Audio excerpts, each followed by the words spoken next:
354페이지 3권 17장 7항입니다. 성경은 율법의 행위에 의한 의를 말하지 않는가? 우리가 이제 이신칭의를 마무리해 가면서 특별히 구약과 신약의 행위를 마치 의로 이렇게 표현하는 성도들의 이런 종교적인 행위와 열심과 또 윤리적인 이러한 또 착한 행동들을 의로 이렇게 표현하는 표현들은 어떻게 읽어내야 되는가? 이거 자체를 읽게 되면 마치 행위와 이러한 우리의 착한 행동이 하나님 앞에 의롭게 그렇게 인정되어지는 행위구원, 공로주의를 말하는 것처럼 오해되어질 수 있습니다. 그래서 성경의 이런 표현들을 우리가 어떻게 오직 믿음으로 은혜로 구원받는 이신칭의 아래서 읽어내야 될지를 잘 살펴보셔야 됩니다. 결국 성경 해석 싸움이라고 하는 것은 이렇게 한쪽에는 믿음으로 구원받는다라고 말하고 있고, 로마서에서는 또 오늘 다룰 겁니다. 야고보서에서는 행위로 구원받는 것처럼 이렇게 표현하고 있는 거예요. 오직 그리스도의 피로 죄값이 해결되어지는 것처럼 말하는 부분도 있는데, 또 어떤 성경 부분에는 우리 성도들의 착한 행동과 삶이 하나님 앞에 의로 여겨지는 것처럼 그런 표현이 실제로 있어요. 그랬을 때에 이거를 어떤 구조 안에서 보느냐가 정통 기독교와 유사 기독교를 구별하는 아주 중요한 차이가 되는 겁니다. 우리는 로마서를 기본으로 하는 거예요. 오직 은혜로 오직 믿음으로 구원받는다라고 하는 이 교리를 근본 토대로 삼는 겁니다. 그리고 야고보서는 어떤 특수한 목적이 있다라고 설명을 하는 거예요. 야고보서는 어떤 특수한 대상에게 필요해서 하는 말이라는 것을 예외적으로 설명하는 것이지, 야고보서가 구원의 본질을 설명하는 내용은 아니라는 것입니다. 이렇게 야고보서는 특수 경우를 설명하는 걸로 보충 설명하는 내용으로 설명하는 겁니다. 그런데 비성경적인 이신칭의를 주장하는 분들은 야고보서를 중심으로 삼는 거예요. 봐라, 여기 인간의 행위로, 인간이 열심히 해서 마치 구원을 얻는 것처럼 인간의 행위와 인간의 공로를 강조하지 않느냐? 그러면 로마서에서 말하는 것은 그건 하나님이 돕는 은혜, 조금 도와주겠다, 보조적인 은혜 정도는 하나님이 주시겠다. 그러나 결정은 인간이 열심히 해야 되고 인간의 손에 달렸다. 이게 본질이라는 거예요. 이 신인 협력주의는 이렇게 야고보서를 중심으로 삼는 겁니다. 그러나 우리 정통 기독교의 이신칭의는 로마서를 기본으로 삼는 거예요. 그리고 성경에서 인간의 행위를 의처럼 말하는 부분들은 어떤 특수한 경우, 성화와 관련해서 또 아주 예외적인 어떤 대상과 관련해서 이러한 특수와 이러한 예외적 그러한 표현법으로서 우리는 해석하는 겁니다. 이렇게 이 성경에 흩어져 있는 이러한 교리들을 어떻게 체계화시키느냐에 따라 정통 기독교가 될 수도 있고 유사 기독교가 될 수도 있다는 것을 꼭 명심하셔야 됩니다. 이렇게 하루 종일 성경 공부하고 성경을 배우고 참 힘든 일입니다. 그럼에도 불구하고 우리가 이거를 놓을 수 없는 이유는 성경을 배우는 것을 등한시하게 되면 결국 기독교 신앙이 무너진다라는 거예요. 나만 무너지는 게 아니라 내 자녀들의 신앙까지도 무너지는 것이, 내 가족들의 신앙이 다 무너지는 것입니다. 성경을 배우는 성경의 전문가가 되지 않으면 결국 신앙이 무너진다라는 거예요. 여호수아의 그 경고, 아버지, 부모 세대까지만 하나님을 알더라. 자녀들이 세대가 되었을 때는 유월절이 뭔지, 오순절이 뭔지, 번제가 뭔지, 그걸 왜 해야 되는지 자손들의 세대에는 무지하더라. 이렇게 표현되어 있어요. 부모들의 세대까지만 신앙이 유지되었더라. 이렇게. 결국 그 자녀들의 세대에는 제사가 다 망가져 버렸습니다. 그리고 나서 사사기가 등장을 하는 거예요. 구약의 가장 무서운 장면, 사사기. 완전히 성도들의 신앙이 개판이 된 거예요. 난장판이 된 거예요. 하나님의 무서운 형벌이 교회에 쏟아지는 장면이 바로 사사기입니다. 부모들의 세대까지만 신앙생활을 했다라고 하는 이 엄청난 경고. 결국 부모들이 제대로 자녀들에게 신앙교육을 계승하지 못함으로 인해서 자녀들이 성경에 무지한 상태로 커버린 거예요. 그럼 기독교는 저절로 무너집니다. 사탄의 1호 전략입니다. 성도들이 성경에 무지하게만 하게 되면 그냥 알아서 교회는 타락하게 돼 있는 거예요. 각 가정은 신앙의 대가 저절로 끊겨져 버립니다. 그렇기 때문에 우리가 매주마다 이렇게 강해 설교를 듣고 또 오후에는 이 어려운 400년 전, 500년 전의 고전을 끌어안고 이해하기 위해서 이 어려운 표현들을 읽어내면서 올바른 성경 해석을 배우기 위해서 진땀을 흘리고 이렇게 허리가 아플 정도로 이렇게 하루 종일 앉아서 성경 공부하고 수고하고 애쓰는 것, 이 모든 부분들은 결국 우리의 영혼과 우리의 자녀들을 지키기 위한 수고와 헌신이라는 걸 꼭 명심하셔야 됩니다. 이거조차도 하지 않는다라면 드라마, 영화 1시간, 2시간 보는 건 휙 지나가지만 성경 공부 1시간 하는 건 왜 그렇게 힘든지, 이것조차도 우리가 안 지키고 못 지킨다라면 우리는 모든 걸 다 잃게 됩니다. 지금 한국교회 안에 이렇게 성경을 배우고 오랜 세월 동안 성경의 이러한 고전들을 읽어가면서 해석들을 배우는 교회들은 몇 교회 남아있지 않습니다. 대부분 다 감정을 충만히 채우는, 감정에 치우친 그런 기독교, 돈 잘 벌게 해주겠다는 행복한 기독교나 이야기하고 있는 이러한 기독교 타락과 부패의 시대에 이미 우리는 돌입해 있습니다.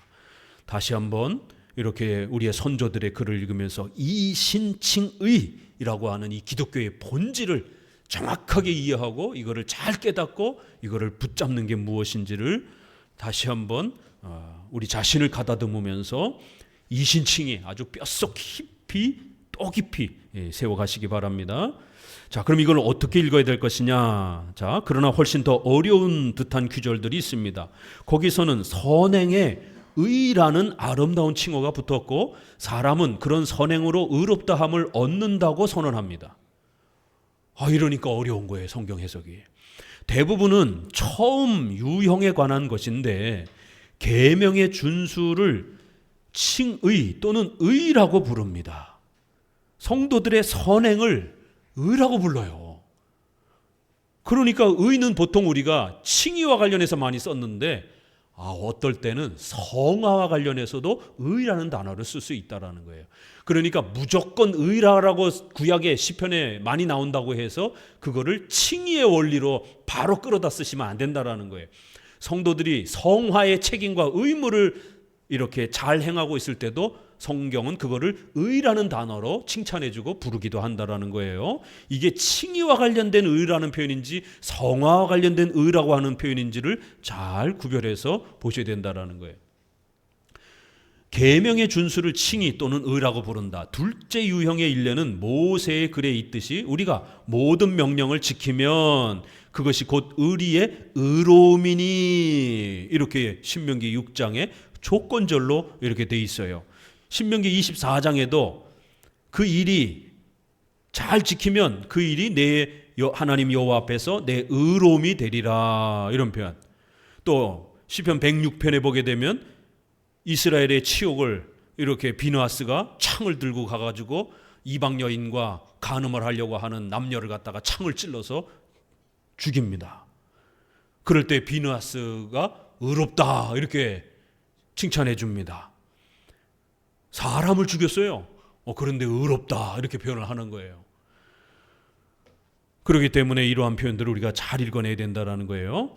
세 번째 단락, 큰 세 번째 단락입니다. 율법의 교훈을 의라고 부르는 것을 내가 인정하는 것은 사실이다.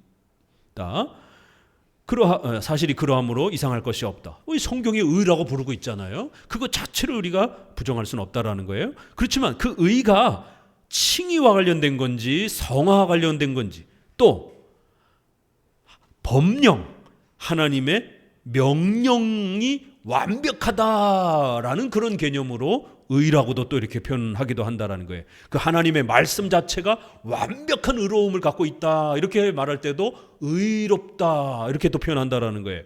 나는 법령을 의미하는 히브리어 후킴을 히브리어의 디카이오마타라고 하고 이렇게 번역하는 것은 부적당하다는 것을 독자들에게 일러둔다.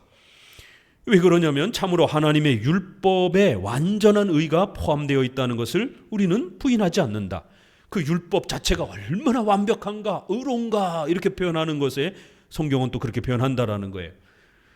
그래서 우리가 이런 부분들에 대해서도 얼마든지 인정할 수 있다라는 거예요. 밑에서 둘째 줄, 우리가 율법의 의를 포기하는 것은 율법의 의 자체에 결함이 있고 불완전하기 때문이 아니라 우리의 육이 연약하여 우리에게서는 율법의 의를 전혀 찾아볼 수 없기 때문이다.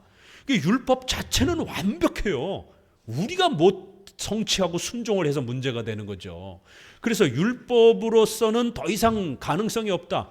율법은 힘이 없다. 우리가 보통 이렇게 표현할 때 그 표현을 잘 이해해야 된다는 거예요. 그거는 율법이 부족하다. 율법이 망가져고 율법은 참 문제가 많다. 이런 뜻이 아니라는 거예요. 우리가 부족해서 율법을 못 지키는 것이지 그 율법 자체는 완벽하고 의로운 것이에요. 이 구별을 잘 하면서 성경이 의라는 표현을 어디에다가 맞춰서 쓰는지를 이렇게 잘 구별해서 읽어내셔야 된다는 거예요. 그래서 어떨 때는 죄를 가리우고 아브라함에게 믿음으로 그렇게 의롭다 여겼다 이런 표현일 때는 칭의에 써야지요. 그렇지만 성화 관련해서도 우리를 칭찬해 주실 때 의라고 또 이렇게 표현합니다. 그거는 불신자보다 그래도 성도가 훌륭하다, 참 거룩하다 이럴 때도 의라는 표현을 쓴다라는 거예요. 또 율법의 십계명의 말씀 자체가 얼마나 완벽한가, 그 법령이 높고 거룩하고 의롭다라고 이렇게 칭송을 할 때도 의라는 단어를 또 쓰기도 한다라는 거예요. 그래서 구별해서 잘 신중하게 써야지 행위와 선행과 연결된 그러한 의라고 바로 그거를 칭에다 갖다 끌어쓰게 되면 행위 구원이 돼버립니다. 히브리어와 이러한 헬라어의 특수성들을 잘 고려하면서 읽어가야 된다라는 것이에요. 우리가 누가복음 1장 6절에도 보면 사가라와 그의 처가 하나님 앞에 의인이니 라고 이렇게 표현되어 있어요. 욥기도 보게 되면 동방의 가장 출중한 의인이다 라고 이렇게 표현한다라는 거예요. 그러면 그들이 착해서 의인이다 이런 뜻은 아니라는 거예요.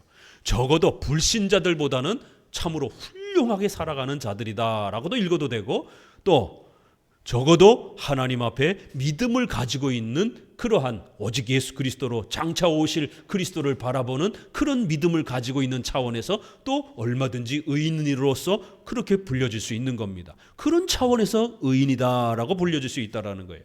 그들의 행위를 행위 자체의 성격에 따라서 본 것이 아니라 율법의 입장에서 평가한 것이다.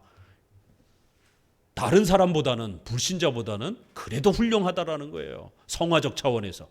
또 칭의적 차원에서는 장차 오실 예수님을 그래도 바라보는 그런 소망을 갖고 있기 때문에 의이다, 의인이다 이렇게 부른 것이지, 그들이 착했기 때문에 그들의 행위 때문에 의인이다 이렇게 부르는 게 아니라는 것이에요. 이런 표현들 잘 읽어내야 된다는 겁니다. 8항, 하나님 앞에서 행위에는 이중의 가치가 있다. 자, 행위에 대해서 계속해서 지금 우리가 율법과 관련된 이러한 행위에 대해서 계속 살펴보고 있는 거예요. 그러나 이제 둘째 유형을 고찰할 때인데, 로마서 4장 3절 창세기에 보게 되면 아브라함이 하나님을 믿음에 이것이 저에게 의로 여기심 바 되었다. 요거 창세기 15장에 있는 내용이에요. 그런데 창세기 22장에 가게 되면 아브라함이 이삭을 바치는, 순종하는 이 행위 때문에 하나님이 아브라함을 칭찬하면서 너가 하나님 앞에 참으로 또 거룩하고 의롭게 또 인정받았다 이렇게 표현을 합니다. 그러면 둘 다 도대체 언제 의롭게 된 거예요? 이삭을 바치는 순종 행위를 하기도 전에 15장에 이미 의롭다라고 로마서 4장 3절에 표현된 것처럼 요거는 창세기 15장 표현이에요. 이미 이삭을 바치는 헌신적인 순종을 하기도 전에 15장에 아브라함은 믿음으로 의롭게 여겨진 겁니다. 그렇기 때문에 후에 나타나는 그런 순종을 의롭고 거룩하다라고 칭찬하는 것은 그것은 성화와 관련된 칭찬인 거예요.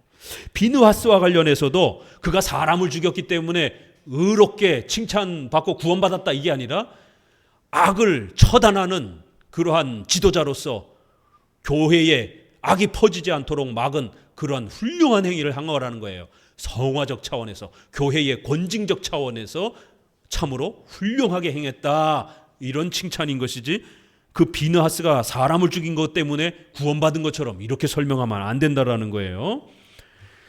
시편 106편에 저에게 의로 정하였으니, 이런 표현도 잘 읽어야 된다는 겁니다. 믿음에 관한 바울의 주장을 보아서 우리는 행위에 관해서도 같은 결론을 내릴 수 있다. 따라서 우리의 반대자들은 승리를 이미 얻은 듯이 믿음이 없으면 의롭다함을 얻지 못하는 것은 사실이지만 믿음만으로 의롭다함을 얻는 것도 아니며, 이렇게 아주 살짝 돌려서 말하는 거예요. 믿음, 구원, 그리스도 다 얘기해요. 근데 오직이라고 말하지 않는 거예요. 그래서 성도들이 항상 헷갈리는 겁니다. 믿음도 중요하다. 그렇지만 열심, 헌신도 필요하다. 할례도 필요하다. 사회정의, 인권활동도 필요하다. 신비체험 능력도 필요하다. 이렇게 섞는 거예요. 우리의 의를 완성하는 것은 우리의 행위다, 우리의 헌신이다, 우리의 결단이다, 이렇게 돌려 말한다라는 거예요. 결국 오직 싸움인 겁니다. 이게 357페이지 첫째 줄 저 끝에, 궤변을 늘어놓지 않고 성경의 여러 부분을 서로 모순되지 않도록 해석하는 방법을 나와 함께 경건하게 그리고 진지하게 숙고하기를 바랍니다. 성경의 어느 일부분만 보고 우기면 안 돼요. 오늘날 성경 토론할 때 제일 무서운 사람들이 있어요.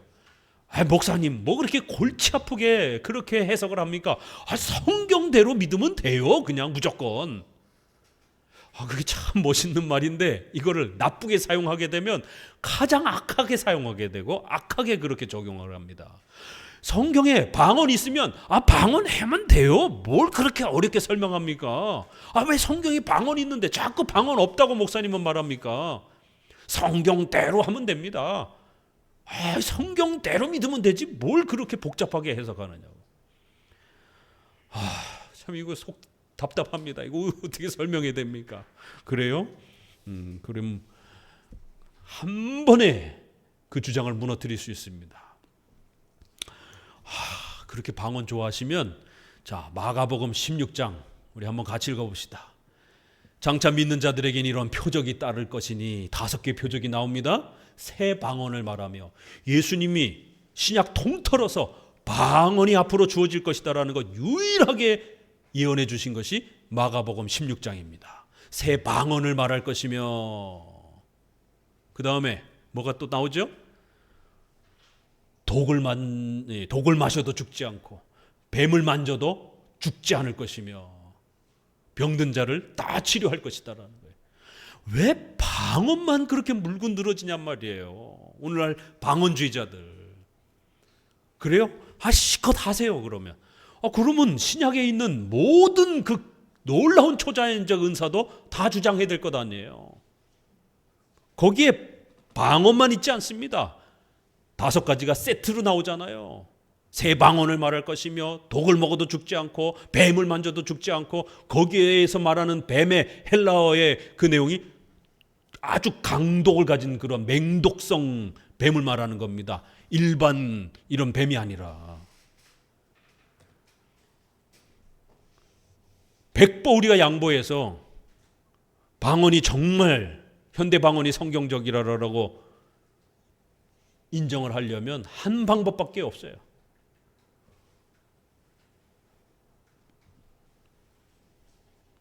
양잿물이라든가 독극물을 갖다 놓고 다 같이 한 컵 들어 마시는 거예요. 방언하는 사람들만. 방언 부정하는 저와 여러분들은 안 마셔도 되고 저희들은 믿음이 부족해서 안 마십니다. 믿음이 좋다라고 부르면서 방언이 현대의 하나님의 은사라고 자꾸 주장하는 분들, 그러면은 양잿물, 독을 마시고 그 옆에다가 살모사 7.4, 발걸음 7걸음 딱 걸으면 바로 죽는다라고 하는 7.4, 까치독사라라고 그러죠. 우리나라에서 가장 무서운 뱀. 외국에는 코브라. 어디 한번 목덜미 그냥 막 잡아보세요. 어디 한번. 그렇게 용기가, 믿음이 강하면. 왜요? 성경이 있잖아요. 성경대로 믿읍시다 우리. 장차 믿는 자들에게는 새 방언을 말하고 독을 마셔도 죽지 않고 이런 엄청난 뱀을, 또 맹독을 잡아도 독뱀을 잡아도 죽지 않는다라고 성경에 아주 명백하게 나와 있습니다. 그럼 성경대로 실천하는 거예요. 어디 1000명에 10,000명에 한 명이 할 수 있을까 말까? 못합니다. 방언만 그저 흉내내는 거예요. 마치 그 방언을 하면 자신이 대단한 능력을 받은 것처럼. 그리고는 방언의 연속성을 부정하는, 방언의 단회성만 강조하는 이런 장로교 목사들을 아주 조롱하고, 아유 목사님이 체험을 못 해봤으니까 그런 소리 하는 것이지, 방언을 체험해보면 아주 놀라운 능력을 받는다라고. 저도 소시적에 많이 해봤습니다. 그래도 신앙이 자라지 않습니다. 결국 성경을 제대로 깨닫고 믿고 배우는 것만이 가장 건강하게 신앙을 만들어 주더라고요. 그런데 성경을 배울 때는 이렇게 구약과 신약, 또 마가복음에 이렇게 분명히 성경에 표현되어 있지만 우리가 함부로 따라해서는 안 되는 것들이 있어요. 구약의 제사가 있지만 절대로 따라해서는 안 되잖아요. 그렇죠? 오늘날 누가 유월절, 오순절, 번제를 오늘날 누가 합니까? 여기 우리 장작 펴놓고 여기다 짐승 올려놓고 여기 한번 우리 번제 드려볼까요? 아니, 성경에 있잖아요. 왜 성경대로 안 따라해요? 성경엔 분명히 있지만 성경의 그 문자의 표현들을 어떤 부분은 바로 따라해서는 안 되는 내용들이 있습니다. 영원히 따라해도 되는 도덕법적인 그러한 규범도 있지만 구약에서만 사용되었던, 신약에서는 사용되지 않는, 또 신약에서는 소개되어 있지만 오늘날 우리에게는 사용되지 않는, 성경이 완성되고 난 이후에는 더 이상 성경을 기록하는 목사 없습니다. 그렇기 때문에 절대로 성경을 기록하는 그러한 은사를 주장해서는 안 됩니다. 신약에 분명히 사도들이, 사람이 성경을 기록하잖아요. 그러면 성경대로 오늘날도 성경 기록해야지요. 그렇지만 성경을 절대로 기록하는 은사가 있다고 주장하게 되면 그 사람 이단됩니다. 이렇게 성경에 표현되어 있는 것을 모순되지 않도록, 대립되지 않도록 잘 체계 있게 해석하는 법을 배우셔야 된다는 거예요. 이러한 체계적인 성경 해석법을 배워보지 않기 때문에 성경이 재미가 없는 거예요. 이제 우리가 이런 책들을 통해서 성경을 체계적으로 이해하는 법들을 소요리 문답, 기독교 강요 이런 걸 통해서 배우는 겁니다. 그러면 성경이 이해되어지기 시작해요. 성경이 너무 재밌어요. 목사님 조금만 더 설명해 주세요. 저 목이 아파서 이제는 좀 쉬어야 되겠습니다. 제발 목사님 1시간만 더 해주세요. 이런 날이 올까요? 오겠지요. 지금도 이렇게 1시간씩 강해 설교를 듣고 오후에도 1시간씩 이렇게 듣는 것도 대단한 겁니다. 얼마 전 방문했던 분이 자기 블로그에다가 한마음교회를 이렇게 소개했더라고요. 들어왔는데 50% 가까이가 뭔가를 열심히 적더라. 이런 교회 처음 봤다 그러시더라고요. 대부분 일반교회 가면은 한 10% 정도나 뭔가 이렇게 열심히 노트 필기를 하지, 대부분 성도들은 뭐 졸거나 그냥 딴짓하고 이렇게 성경 설교의 내용을 이렇게 받아 적지 않는데, 세상에 한마음교회는 갔더니만 50% 이상이 뭘 열심히 받아 적더라. 무슨 학교에 온 줄 알았다 이러면서 성도들이 뭘 그렇게 열심히 받아 적는가. 굉장히 특이한 교회다, 놀랍다, 이렇게 한마음교회를 소개해 주셨더라고요. 이러한 부분들의 열심과 수고와 헌신들이 여러분의 신앙을 더 자라가게 하는 것입니다. 모순되지 않도록 성경을 잘 해석하는 법들을 아주 출중하게 배우게 될 것이에요. 용기를 잃지 말고 여러분의 땀과 수고가 여러분과 여러분 가족과 자녀들을, 후손들을 지켜내는 아주 거룩한 훈련이라는 것을 꼭 명심하시고, 허리가 아프더라도 주물러 가시면서 졸음이 오더라도 또 열심히 찬물을 먹어 가시면서라도, 허벅지를 꼬집어 가시면서라도 참아내셔야 돼요. 자, 어디냐면 한 8째 줄 위에서 8째 줄, 이 사실을 근거로 하여 꽃같은 확신으로 바울은 아무도 행위로는 의롭다함을 받지 못하는 반면에 행위의 도움이 없이도 의롭다함을 받을 수 있다고 결론을 내린다. 의를 행위에서 이렇게 표현되는 것처럼 말하지만 아주 중요한 성경 본문들에서는 이렇게 행위가 아니라 오직 믿음으로 구원받는다는 게 아주 명확하게 설명되고 있다는 거예요. 그러면 이거를 본질로 삼고 행위를 말하는 부분들을 우리가 잘 특수한 경우로 이렇게 읽어내면 된다는 겁니다. 그러나 행위 자체에 어떤 가치가 있느냐 하는 것과 믿음에 따라 의가 확립된 후에 행위에 어떤 가치를 주느냐 하는 것과는 문제가 서로 다르다. 이렇게 행위가 칭의의 보탬이 되는 것처럼 이렇게 읽으면 큰일 난다라는 거예요. 그러나 행위가 반드시 구원받은 후에, 믿음을 통해서 우리가 의롭게 된 후에 성화해서 행위를 취급하는 것은 또 지당하고 마땅하다라는 거예요. 이렇게 행위를 무조건 우리가 무시하는 게 아니라 칭의 전에 행위를 취급하는 건 우리가 아주 절대로 반대한다라는 거예요. 그러나 예수님을 믿은 자가 이제 십계명을 따라 행위 안에서 거룩함으로 성장해가는 것은 열매로서 행위를 설명하는 것은 반드시 설명해야 된다는 거예요. 그러나 구원의 조건으로 설명하는 것은 절대로 안 된다는 거예요. 이 차이를 구별해야 된다는 겁니다. 세 번째 단락 쭉 내려오셔서 죄를 용서받은 후에 따르는 선행은 그 자체의 가치에 의하지 않고 다른 입장에서 평가가 된다. 이렇게 우리가 용서받고 우리가 믿음으로 구원받은 후에 우리 성도들의 선행, 행동은 다른 방식이라는 거예요. 구원의 조건이 아니라 성화의 열매로서 우리가 하나님 앞에 감사를 표현하는 그러한 열매로서 우리가 선행과 행위를 취급하는 겁니다. 절대로 구원의 조건이 아니에요. 그 단락 이제 맨 아래줄을 보면 신자들이 행하는 선행은 의롭다라고 간주된다. 바꿔 말하면 의로 인정된다. 이렇게 예수님을 통해서 용서받고 난 다음에 우리의 선행은 더럽고 부족하지만 그 선행조차도 하나님이 귀하게 여겨주셔서 우리를 칭찬해 주시고 우리가 상 받도록 또 우리 성도들이 더 열심히 성화를 위해서 살아가도록 칭찬해 주시는 의로 인정되어주는 하나님 앞에 그렇게 또 받아지는 선물로서 그렇게 받아지는 것이지 우리가 잘해서가 아니라는 거예요. 9항 이신칭의는 행위에 의한 의의 기초가 된다. 이렇게 이신칭의는 성화의 원인, 기초가 되는 것이지 성화, 행위가 구원의 조건이 아니라는 겁니다. 이신칭의가 성화의 원인과 기초가 되어야 되는 거예요. 열차에 비유하면 칭의가 앞에 기관차가 되고 객차는 성화가 되는 겁니다. 칭의가 끌고 가는 것이지 행위가 끌고 가는 게 아니에요. 358페이지 우리가 계속 읽었던 표현이기 때문에 무난히 이렇게 읽어갈 수 있습니다. 큰 두 번째 단락 중간쯤에 오셔서 358페이지 그들은 독사의 자식들을 낳기를 원하는가? 이렇게 아주 이신칭의를 파괴하거나 어지럽히면 독사의 자식이 될 수 있다는 거예요. 이신칭의는 기독교의 근본이요 본질이기 때문에 이신칭의를 무너뜨리게 되면 기독교 전체가 무너질 수 있는 거예요. 그건 거짓 목사라는 거예요. 독사의 자식과 같은 목회자가 될 수 있다는 겁니다.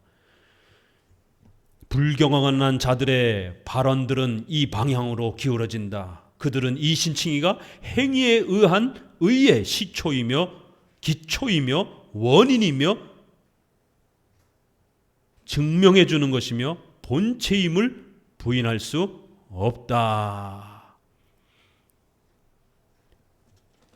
이신칭의가 중심이라는 거예요. 이신칭의가 없으면 우리의 행위는 아무것도 취급될 수 없다라는 겁니다. 세 번째 단락 그러므로 우리는 이 어리석은 이야기들을 무시하고 문제의 진상을 정확하게 파악하자라는 거예요. 밑에서 다섯째 줄 같이 읽어봅니다. 또 우리는 값없이 주시는 칭의를 얻은 이후에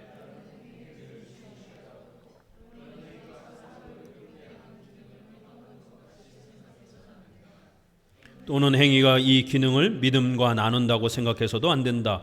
이신칭의가 전적으로 유지되지 않으면 행위의 불결이 폭로될 것이다. 또한 사람이 믿음에 의해서 의롭다 함을 받음으로 그 자신이 의로울 뿐만 아니라 그의 행위까지도 그 자체의 가치 이상으로 의롭다는 인정을 받는다는 것은 조금도 불합리한 일이 아니다. 이렇게 조금씩 섞는 이 방식이 더 헷갈리는 거예요.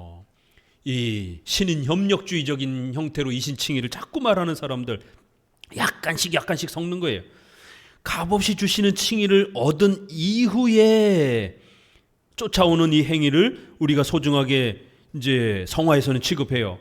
그렇다 할지라도 그런 행위가 사람을 의롭게 하는 기능을 마치 떠맡는 것 같이, 마치 서포트하는 것 같이 성도들의 선행이 칭의를 도와주는 것처럼, 유지해 주는 것처럼. 그러니까 이제 이제 종류마다 다 달라요. 이제 어떤 종류는 처음부터 반반을 주장하는 사람이 있고요.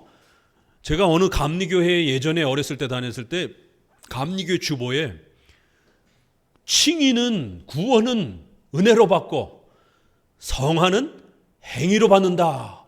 이 글자를 주보 맨 앞장에 이렇게 적어놨어요. 이게 실제적으로 한국교회 현실입니다. 구원은 은혜로 받고 상급은 행위로 받는다. 이렇게 표현해 놓는 거예요.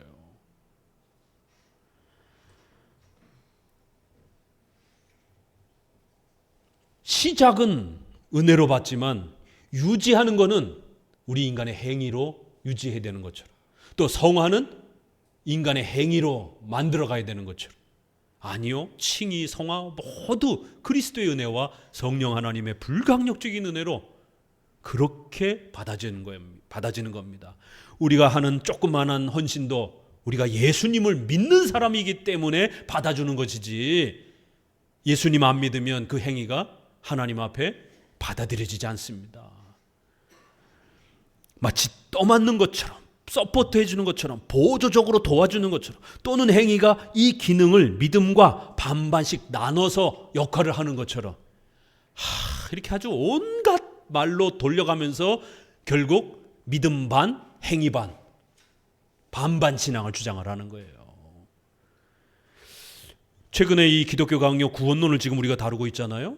유튜브라든가 이런 데 많은 분들이 목사님의 이 로마서를 듣고 또 하필 우리가 또요 기독교 3권 구원론과 연결된 것 들으면서 자신의 신앙에 대해서, 구원에 대해서 이제 제대로 이해하고 확신하게 되었다는 이런 답글들이 굉장히 많더라고요. 그 전까지는 끊임없이 헌신하는데도 뭔가 불안한, 뭔가 마음에 이렇게 안정이 되지 않는, 마치 자기가 여전히 지옥에 떨어질 것 같은 불안감에 늘 시달리고, 교회에서는 더 회개 많이 해야 된다, 더 많이 헌신해야 된다라고 늘 이렇게 요구했기 때문에 늘 불안했다라는 거예요. 그런데 로마서와 이 기독교 강요 구원론의 설명을 들으면서 자기가 구원받은 것에 대해서 너무너무 안정감을 누리면서 구원의 확신을 얻게 되었다라고.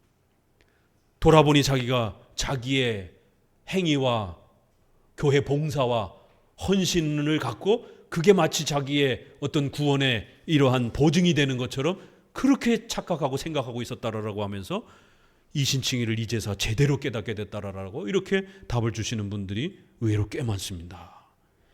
한국교회가 이신칭의 하나도 성도들에게 제대로 설명을 못 해낸 겁니다. 결국에는 온갖 공로주의, 믿음 반, 행위 반이 아주 그럴듯한 말로 섞여가지고 성도들에게 그렇게 잘못 소개가 된 겁니다. 시팡, 죄가 용서된 후에야 행위가 용납된다. 이거 다 같은 비슷한 표현이잖아요. 같이 읽어봅니다. 이런 의미에서 우리는 반대자들이 주장하는 것과 같이 행위의 부분적인 의를 인정할 뿐 아니라 하나님께서는 행위를 완전한 것 같이 시인하신다는 것을 인정한다. 그러나 이렇게 인정하는 근거를 생각해 본다면 모든 곤란은 해결될 것이다. 용서를 받은 후에 하는 행위라야 용납되기 시작한다.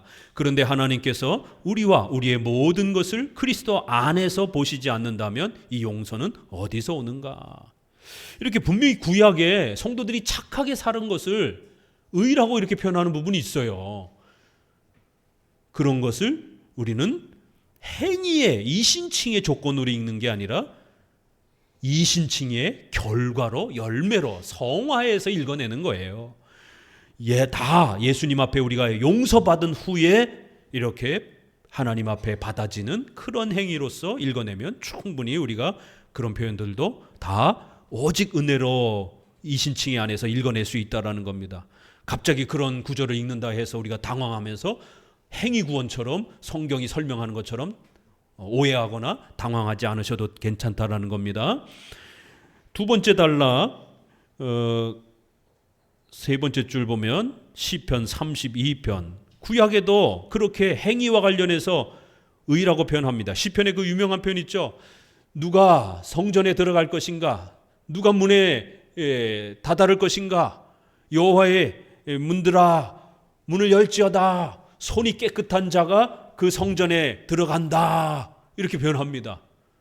손이 깨끗하고 더럽지 않은 자들, 하나님 앞에서 똑바로 산 자들이 그 영광의 문에 들어갈지어다. 이렇게 표현되어 있어요. 그럼 이제 그런 구절들을 갖다가 착하게 살고 교회 봉사 많이 하고 이런 사람들만이 천국 간다. 중간에 열심히 봉사하지 않고 최선을 다하지 않으면 다시 지옥에 떨어진다. 이렇게 설명하는 큰일이죠. 거기서 말하는 것은 우리 성도들의 성화를 칭찬하고 성화를 촉구하는 표현인 겁니다. 구약에도 오직 은혜로 그리스도의 공로로 믿음으로 구원받는다는 표현들은 아주 명백하게 여러 구절에서 설명된다라는 거예요. 시편 32편 1, 2절 같이 읽어봅니다. 허물의 사함을 얻고 그 죄의 가리움을 받는 자는 복이 있도다. 여호와께 정죄를 당치 않는 자는 복이 있도다. 이거 로마서의 이신칭의 아주 핵심 본질 내용이잖아요. 그렇죠? 정죄를 당하지 않는 것, 죄가 가리워지는 것, 우리의 죄값이 해결이 되는 것, 예수님이 우리 대신 죄값을 짊어졌다라는 것. 그래서 우리가 행위가 아니라 오직 예수님의 대속적 은혜를 통해서 우리가 정죄 죄값을 해결받았다라는 것. 이게 오직 이신칭이 은혜로 구원받는 구약의 핵심 내용인 겁니다. 360페이지 일곱째 줄 정도 한번 읽어봅시다. 위에서 일곱째 줄 정도.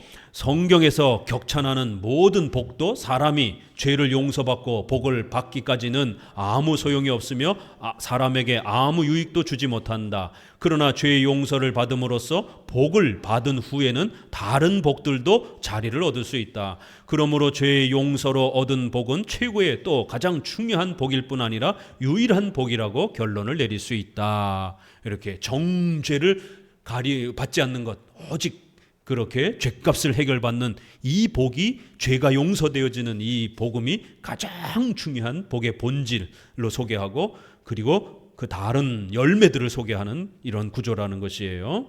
11항. 자, 이제 그러면 가장 헷갈리는 로마서와 야고보서를 어떻게 이해할 것인가. 저도 이 기독교 강요를 읽기 전까지는요, 야고보서가 너무 헷갈렸어요. 도대체 이 야고보서는 왜 믿음으로만 아니고 행위로 구원받는다고 아주 명확하게 아주 대놓고 얘기를 하잖아요. 그래서 루터조차도 야고보서는 지푸라기 서신이라고까지 이렇게 약간 좀 무시하듯이 루터도 야고보서는 해석하기가 너무 어렵다라고 고백을 했을 정도입니다. 아직 이 구원론에 대한 충분한 체계가 완성되지 않았던 종교개혁 초기에는 이렇게 루터 같은 훌륭한 목사님도 이 야고보서를 어떻게 취급하고 어떻게 해석해야 되는지에 대해서 방향성을 제대로 잡지를 못했던 거예요. 그래서 이제 30년 뒤에 칼빈이나 이런 우리의 종교개혁의 많은 선조들이 이 야고보서를 로마서와 연결해서 아주 정확하게 체계를 갖춰서 정리를 해준 겁니다. 자, 11항. 야고보는 바울에 반대하는가? 이러면서 그러나 그들은 우리에게 솔직하게 반대하는 야고보가 여전히 문제라고 말한다. 야고보는 아브라함까지도 행함으로써 의롭다 하심을 받은 것이 아니냐고 반문합니다. 우리도 모두 행함으로 의롭다 하심을 받고 믿음으로만 아니니라 라고 합니다. 믿음으로만 아니고 행함으로 의롭게 된다. 이렇게 아주 문장으로 명확하게 표현되어 있다 보니까 굉장히 당황하는 것이죠. 자, 그럼 이 구절을 우리가 야고보서를 어떻게 소화할 것이냐라는 거예요. 361페이지로 넘어오면 첫째 줄, 그리스도께서는 바울을 통해서 말씀하신 것과 모순되지 않도록 야고보의 말을 이해할 것이다. 예수님 하신 말 틀리고 바울이 한 말 틀리고 야고보가 한 말 틀리고 이러면 우리가 성경을 어떻게 읽겠습니까? 성경은 통일성 있게 하나의 주제를 말한단 말이에요. 구원과 관련해서는 오직 은혜로 믿음으로 구원받는다는 이 하나를 말하는 겁니다. 그러면 야고보서는 도대체 왜 이렇게 말하느냐라는 거예요. 이걸 어떻게 서로 좋아할 수 있느냐 이렇게 이제 묻고 쭉 내려오셔서 이게 아킬레스의 방패 이렇게 해서 아주 마치 신인 협력주의를 주장하는 자들은 자기들의 최고의 무기인 것처럼 이제 야고보서를 그렇게 자랑한다라는 거예요. 그렇지만 우리 장로교 안에서는 얼마든지 이 야고보서를 오직 믿음 안에서 로마서랑 연결해서 해석할 수 있다라는 겁니다. 맨 세 번째 단락입니다. 밑에서 7째 줄입니다. 같이 읽습니다. 그 당시에 또 이것은 교회에서 없어지지 않는 화이기도 하지만 신자가 마땅히 행할 일을 전혀 소홀히 하면서도 거짓으로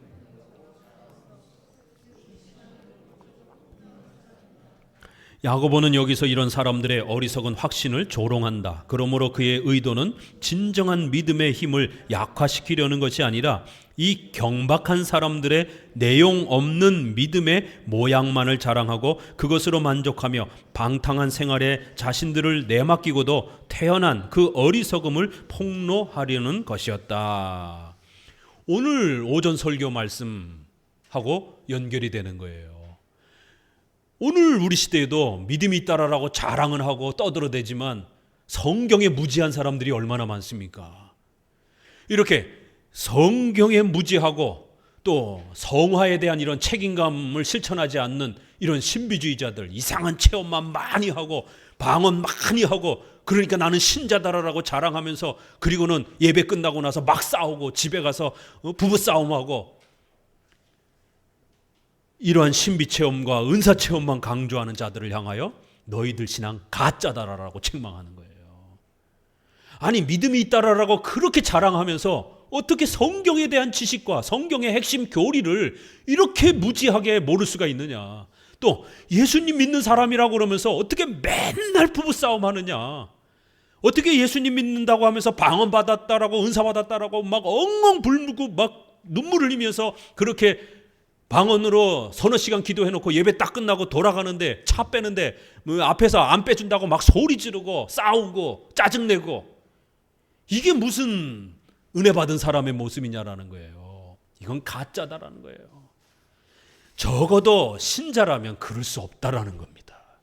이렇게 은사체험과 성경의 내용 없이 그저 신비체험만 하는 소위 말해서 경건주의자들, 은사주의자들, 신비주의자들처럼 성경에 무지하고 자기의 은사체험만 강조하면서 성화를 무시하고 성경의 참된 교리적 지식을 무시하는 이런 자들을 향해서 그런 신앙은 가짜라고 책망을 한 것이지 로마서를 책망한 게 아니라는 거예요. 특수한 대상을 책망하는 겁니다. 성화를 무시하는 신비주의자들, 내용 없는 믿음의 모양만 가지고 있는 성경의 교리적 내용이 없는 그러한 무지한 자들, 체험과 감정에 휘둘려 가지고 신앙만 강조하면서 그렇게 삶을 무시하고 성화를 무시하고 기독교 신앙의 교리와 지식들을 무시하는, 그리고는 아주 악하게 살아가는 이러한 못된 유사 기독교인들을 향해서 기독교를 망치고 기독교를 욕먹게 하는 이러한 자들을 향해서 너희들의 신앙은 가짜다라는 거지요. 그런 신앙은 성경이 인정하는 신앙이 아니라는 거예요. 성경은 올바른 성경에 대한 지식과 그 성경에 대한 바른 지식을 갖추게 되면 바른 신앙 고백이 나오고 또 예수님을 믿는 사람들은 비록 부족하더라도 하나님 앞에서 착하게 살아가려고 하는 최소한의 그러한 모습들이 열매로 나타난다라는 거예요. 그래서 그런 행함과 선행에 대한 최소한의 노력과 열심들이 열매를 맺게 된다라는 거예요.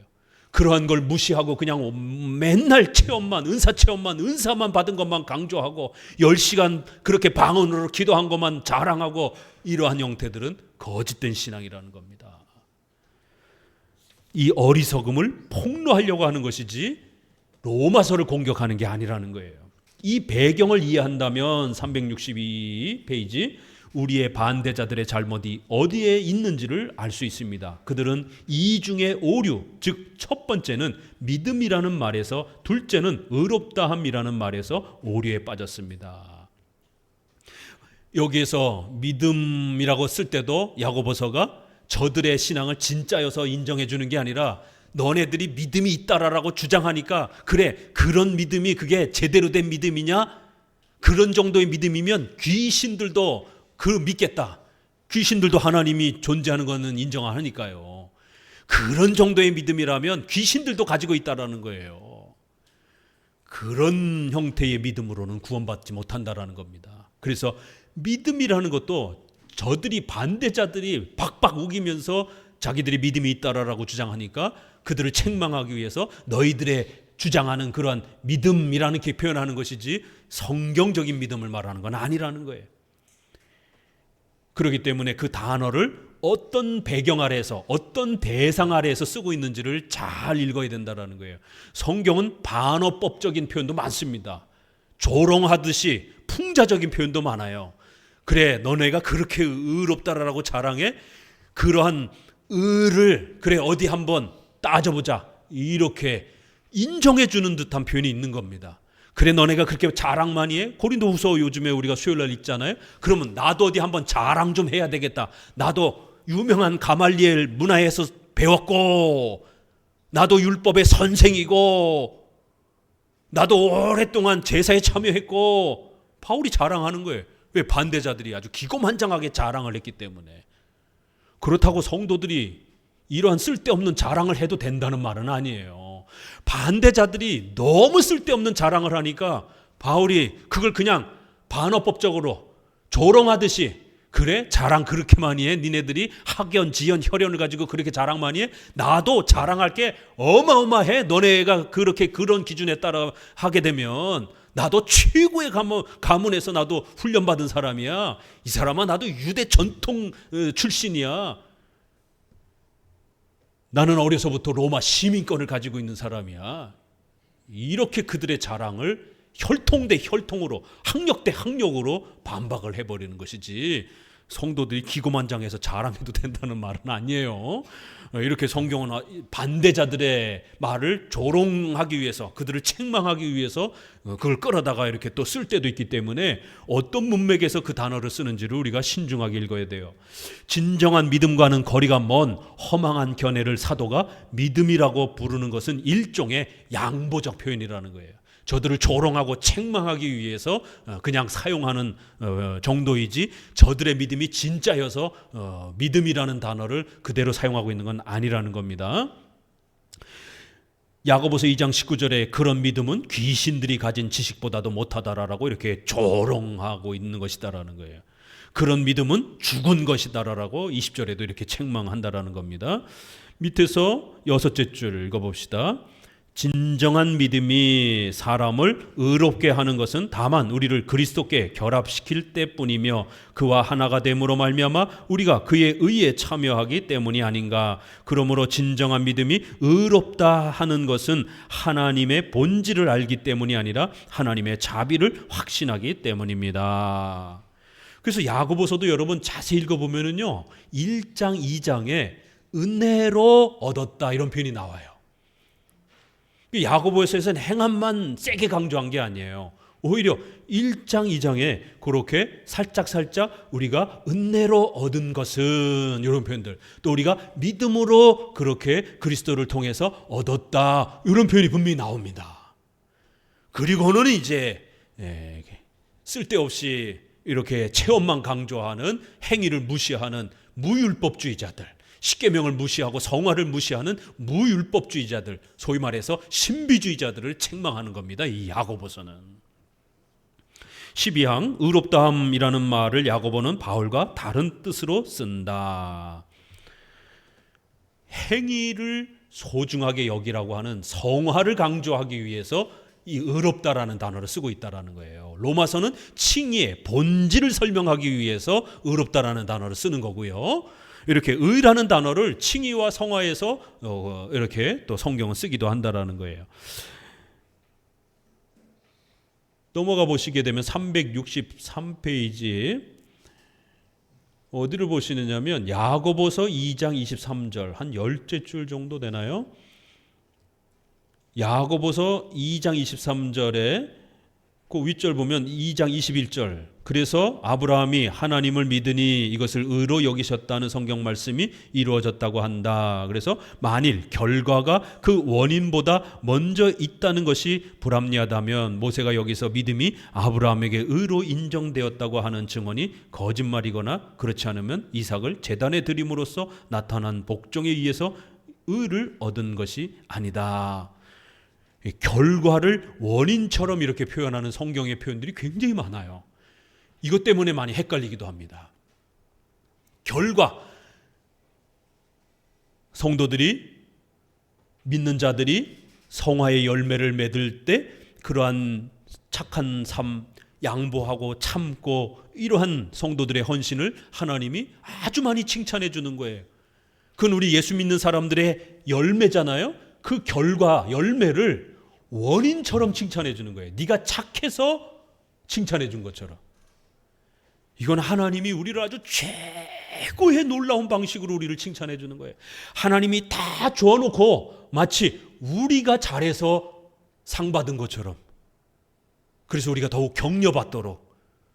야, 하나님이 어떻게 인간에게, 우리 성도들에게 이렇게 하나님 자신이 다 줘놓고도 마치 우리가 잘해서 하나님이 칭찬해 준 것처럼 이렇게 우리를 격려하는 거예요.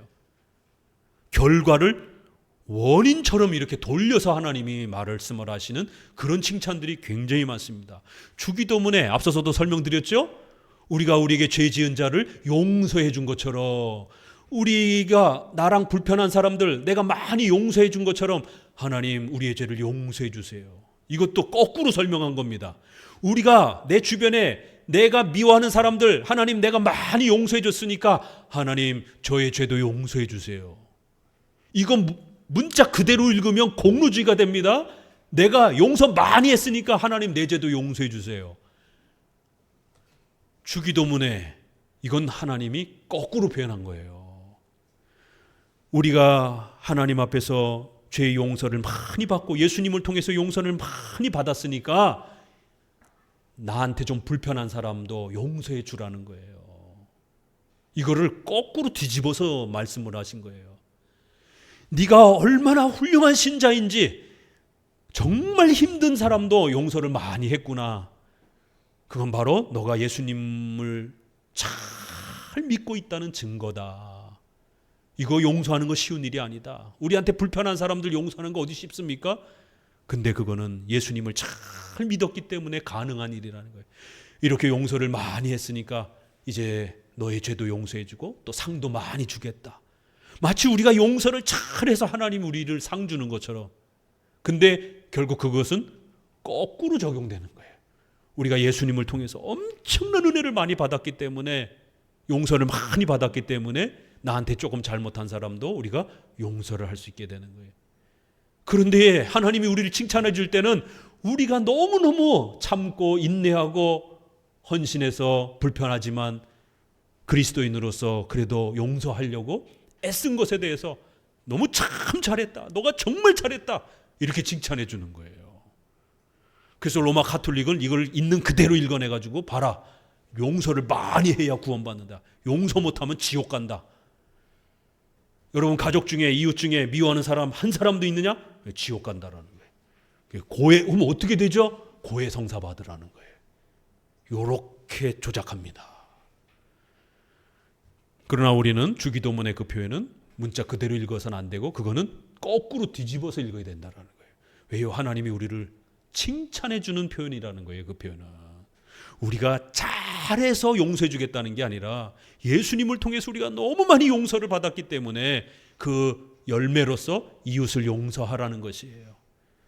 그래서 결과를 원인보다 먼저 있는 것처럼 우리가 잘해서 그렇게 용서할 수 있는 것처럼, 상을 받는 것처럼 이렇게 표현해 놓으신 것이다라는 거예요. 아주 우리가 감격해 하도록 하나님이 우리를 얼마나 사랑하고 또 용서해 주시는지를 깨닫도록 마치 우리가 대단해서 이런 용서를 받은 것처럼 이렇게 칭찬을 하는 거예요. 이걸 잘못 읽어내면 내가 하나님만큼 했다라고 이렇게 착각하게 되는 공로주의가 나오게 되는 겁니다. 그러니까 이런 위험이 있는데도 하나님은 이런 표현을 쓰시는 거예요. 아브라함을 향해서 뭐라 그래요? 내 벗이다 그러잖아요. 내 친구다 이러잖아요. 아니 도대체 하나님과 친구가 될 수 있는 피조물이 누가 있습니까? 그런데 우리를 향해서 하나님의 동역자요, 하나님의 벗이요, 그리스도께서 형제요, 그렇다고 해가지고 예수님을 향해서 형님 이러면 안 되죠. 그렇죠? 그것만 생각하시면 돼요. 하나님이, 예수님이 우리를 향해서 나의 벗이다, 친구다, 형제다 이런다고 해서 그렇다고 감히 우리가 형님 나 좀 도와주세요 이렇게 말해서는 안 되는 거예요. 하나님은 그렇게 우리를 봐주신다 할지라도 우리가 건방지게 하나님을 향해서 친구 나 좀 도와줘야 되지 않아? 나 좀 부자로 좀 만들어줘 이렇게 말하면 큰일 나는 거예요. 이건 건방진 거예요. 근데 성경은 그런 표현들이 있어요. 실제로 베드로서의 최고의 표현이 있죠. 하나님의 성품에 참여한다. 이게 하나님과 같이 된다는 그런 의미예요. 그래서 이거를 줄여서 신화 한문으로 신처럼 된다 이런 표현입니다. 이게 그래갖고 이게 엄청난 논쟁이 되기도 해요. 이게 도대체 하나님처럼 된다는 게 도대체 무슨 표현인가? 우리 개역 한글이 그래서 잘 번역해놨어요. 하나님의 성품, 신의 성품에 참여한다 이렇게 번역돼 있어요. 근데 개역 개정에는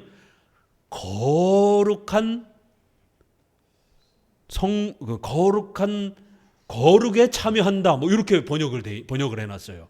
느낌이 확 다르잖아요. 그러니까 성화의 어떤 거룩함에 참여한다 이렇게 아주 그 말도 말은 되지만 의미가 약해졌어요. 근데 신의 성품에 참여한다는 느낌이 다르잖아요. 그래서 직역 번역은 신과 같이 된다 이런 헬라어예요 이게. 그러면 조금 더 센 번역이 된 거고요. 그래서 개정판에는 그냥 우리가 거룩한 성품에 참여한다 뭐 이렇게 조금 약화된 표현으로 되어 있습니다. 이런 표현들을 잘 읽어내셔야 되는 거예요. 자, 밑에서 9째 줄 정도 봅니다. 확실히 야고보는 의의 전가가 아니라 의를 공포하는 문제에 대해서 말하는 것이 분명하다. 그의 뜻을 다른 말로 표현한다면 진정한 믿음에 의해서 의롭다함을 얻은 사람들은 순종과 선행으로 그 의를 증명한다. 이신칭의의 조건을 설명하는 게 아니라 그 열매, 그 의를 드러내는 열매, 증거의 개념으로 설명하는 것이다라는 거예요. 이러면 이제 이해가 되죠? 공상적이고 속이 빈 마음의 가면만으로 증명하는 것이 아니다라는 것이다. 요약하면 그는 신자들을 향해서 우리가 어떻게 의롭다함을 얻는가 하는 문제를 논하는 것이 아니라 선행의 열매가 있느냐 이 부분을 이야기하는 거라는 거예요. 칭의의 열매를 이야기하는 거라는 겁니다. 364페이지에 둘째 줄, 우리의 반대자들은 야고보가 칭의의 방법을 설명하는 줄로 생각하는데 이 점이 그들의 가장 중요한 망상이다. 그런 것이 아니라 야고보는 믿음을 가진 채 하며 믿음을 구실로 삼아서 선행을 경멸하는 자들의 사악한 이 확신을 분쇄하려고 노력하는 것이다. 이 신비주의, 은사주의자들, 십계명을 무시하고 윤리를 무시하는 자들을 비판하는 것이다라는 것입니다. 밑에서 셋째 줄, 내용이 없이 겉으로만 믿는 채 하는 것은 의롭다함을 얻지 못하며 신자는 이런 외형으로 만족하지 않고 선행으로서 자기의 의를 공표, 증거, 열매로 나타내야 된다라는 것이. 자, 14망 로마서 2장 13절, 그들은 하나님 앞에서 율법을 듣는 자가 의인이 아니요 오직 율법을 행하는 자라야 의롭다 하심을 얻으리니. 이걸 가지고도 또 트집을 잡는다라는 거예요. 결국 그러나 이 말씀에서도 오직 율법을 행하는 자가, 근데 문제는 율법을 완벽하게 행하는 자가 없잖아요. 이건 행위 언약의 요구예요. 그러나 누구도 율법을 완전하게 순종할 수가 없다라는 데 문제가 있는 겁니다. 365페이지에 그 단락 결론으로 밑에서 둘째 줄입니다. 14항 그 위에요. 밑에 둘째 줄 같이 읽어봅니다. 율법의 의는 완전한 행위에 있다. 따라서 율법에서 오는 의는 없다는 것이다. 14항 신자들이 하나님 앞에서 자기 행위에 호소하는 것은 무슨 뜻인가? 하나님의 판단으로 검토되도록 신자들이 자기의 의를 하나님 앞에 대담하게 제시하며 그것을 근거로 판단해 주시기를 바라는 구절들이 있다. 이거 앞에서도 설명한 거예요. 성화와 관련해서 그런 표현들을 얼마든지 쓴다라는 거예요. 구약에. 불신자들보다는 그래도 우리 크리스찬들이 착하게 살아간다라는 거예요. 그러니까 하나님 저를 좀 봐주십시오. 저에게 좀 상을 주십시오. 이런 표현이라는 거예요. 시편 7장 8절에 보면 나의 의와 내게 있는 성실함을 따라 나를 판단하소서. 성도들이 최선을 다해서 살아가면은요 이렇게 기도할 수도 있어요. 하나님 그래도 제가 막 살지 않고 하나님 앞에서 우리 장로교 신앙을 지키려고 성경 배우는 거 최선을 다하려고 힘든 중에도 이렇게 애쓰고 살아가고 있습니다. 또 우리 자영업 하시는 분들은 하나님 주일날 장사 안 하려고 이렇게 몸부림치고 있습니다. 하나님 그러니 제발 좀 월요일날 2배로 좀 손님이 많이 오게 해주세요. 주일 성수 안 하는 이런 불신앙자들보다는 하나님 주일 성수를 하려고 이렇게 많이 애쓰고 있습니다. 그 정도 기도는 해도 괜찮아요. 그건 교만이 아니라 정말 우리가 그렇게 몸부림치잖아요. 그러니까 월요일날 2배로 손님이 더 오게 해달라고 얼마든지 기도할 수 있는 거예요. 불신자들보다는 그래도 우리 크리스천들이 훌륭한 겁니다.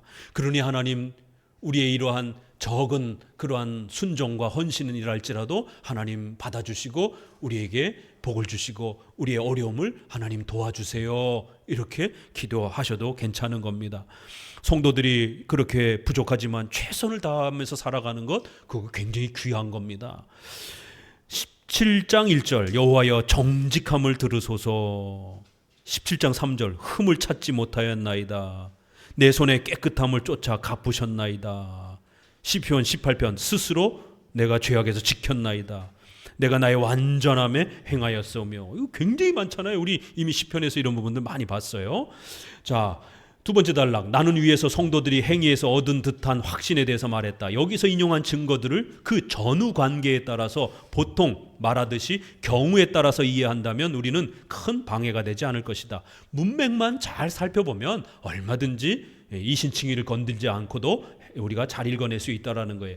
그런데 이 전후 관계는 이중으로 되어 있습니다. 그들은 자기들을 완전히 조사해서 생활 전체의 성격에 따라 정죄 또는 무죄 언도를 받으려는 것이 아니고 자기들이 착하게 살았기 때문에 이신칭의를 달라라는 그런 요구가 아니고 특수 문제에 대한 판정을 원하는 것이다라는 거예요. 그러한 특수한 경우, 특수한 어떤 그러한 십계명의 순종 이런 불신자들과 지금 다투고 있는 어떤 특수한 그러한 상황에 대해서 하나님의 도움을 요청한다는 것이라는 거예요. 또 하나님의 완전성에 비추어 자기들의 의를 주장하는 것이 아니고 악한 자들과 비교해서 그들의 의를 주장하는 것입니다. 367페이지로 넘어오셔서 결국 위에서 셋째 줄 그는 하나님 앞에서 이런 자랑을 의지하겠다고 한 것이 아니라 불경건한 사람들의 중상에 못 이겨 악인들의 악평에 대항하여 자기의 성실과 정직을 변호하며 자기의 입장이 자비하신 하나님께서 받으실 만한 것임을 믿었습니다. 이렇게 바울이 가끔가다 자랑을 많이 해요. 바로 그런 부분들이 악한 자들과 비교해서 이렇게 이야기하는 것이지 하나님과 비교해가지고 내가 이만큼 대단합니다 이런 표현이 아니라는 거예요. 그래서 고린도전서 4장 4절 그 밑에도 보면 불경건한 사람들의 위선에 비교해서 하나님을 증인과 심판자로 모시고 자기의 결백을 변호하는 것이다라는 거예요. 그러나 이 하나님만을 상대로 할 때는 여호와여 주께서 죄악을 감찰하실 텐데 주여 누가 서리이까? 의로운 인생이 하나도 없습니다. 이렇게 하나님 앞에서 자기 행위를 말할 때는 하나님 제 행위가 하나도 하나님 앞에 설 수 없습니다. 이렇게 아주 명백하게 말하고 있잖아요. 그래서 문맥을 잘 보시면 돼요. 15항 신자들은 완전한가? 그 잠언서에 보면 완전히 행하는 자가 의인, 또 뭐 이런 표현들, 의로운 길에 생명이 있나니 법과 의를 행하면 정령 살고, 이제 이런 표현들이 있는데,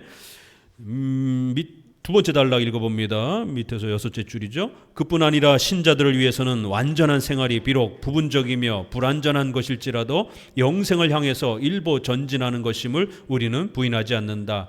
그러나 그 근원이 무엇인가? 주께서 은혜 언약으로 받아들이신 사람들에 대해서 그 행위의 공과를 검토하시지 않고 아버지의 사랑으로 안아주시기 때문이 아닌가? 우리는 스콜라 학자들이 행위는 받아주시는 은혜에서 그 가치를 얻는다고 가르치는 것을 이런 뜻으로 해석한다. 율법의 언약에 따라서 판단한다면 행위는 구원을 얻기에 부족하지만 하나님께서 받아주심으로 인해서 구원을 얻기에 합당한 가치로 승격된다는 것이 그들의 생각이기 때문이다. 그러나 신자의 행위는 그 자체의 오점과 다른 범행으로 더럽혀지기 때문에 주께서 이 두 가지를 다 용서해 주지 않으면, 즉 사람에게 값없이 의를 베풀어 주시지 않는다면 그 행위는 아무 가치도 없다고 나는 주장한다. 이 자꾸만 사제들이 그리스도의 은혜로 행위는 또 우리가 열심히 해야 하나님이 보조수단으로 인정해 주는 것처럼 이렇게 반반을 자꾸 주장하지만 칭의나 성화 모두 하나님이 은혜로 받아주셔야 가능하다라는 것이에요. 결국 성경에서 이렇게 완전히 행한다라는 표현을 할 때도 부족하지만 성도들이 최선을 다하는 것에 대해서 칭찬해 주는 방식이라는 거예요. 또 성도들이 완전을 향해서 목표를 삼고 또 살아가려고 애쓰는 그러한 또 모습도 이렇게 완전함이라는 표현도 얼마든지 쓸 수 있다라는 것이에요. 그렇기 때문에 문맥 전체를 보고 따져야지 마치 성도들이 완벽하게 했기 때문에 이제 하나님 상 주세요, 이런 대가를 요구하는 식의 표현은 아니라는 겁니다.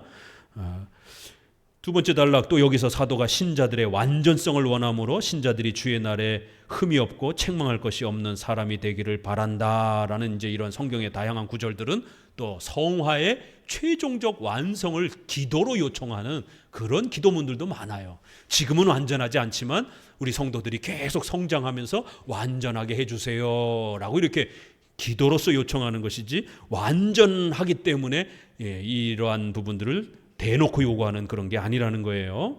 어거스틴의 말로 결론을 맺습니다.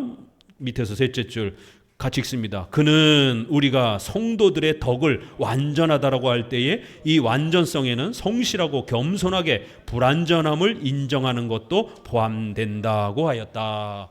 이렇게 성경에서 곳곳에서 마치 성도가 완전함을 이렇게 자기가 이렇게 자랑하는 것처럼 표현되는 그런 표현들은 항상 문맥 아래서 보게 되면 자신의 부족함을 늘 이렇게 인정하고 고백하는 내용이 항상 포함되어 있지, 마치 자기의 행위가 대단해가지고 나 완전합니다 라고 이렇게 표현하는 게 아니다라는 것이, 이렇게 성경 해석에는 문맥 전체를 보고 성경 전체 아래서 항상 골고루 균형 있게 해석해야만이 오류에 빠지지 않게 됩니다. 한 구절 두 구절 읽고 성경대로 합시다 이렇게 주장했다가는 큰일 납니다. 이렇게 이신칭의를 배워가면서도 우리가 성경 해석의 원리를, 우리 종교개혁자들이 오직 성경, 또 모든 성경이 가는 데까지 가고 성경이 멈추는 데서 멈춘다라고 하는 이렇게 성경 전체를 체계적으로 균형 있게 봐야 된다라고 하는 또 이 해석의 훈련도 함께 배워가는 것입니다. 기도합니다.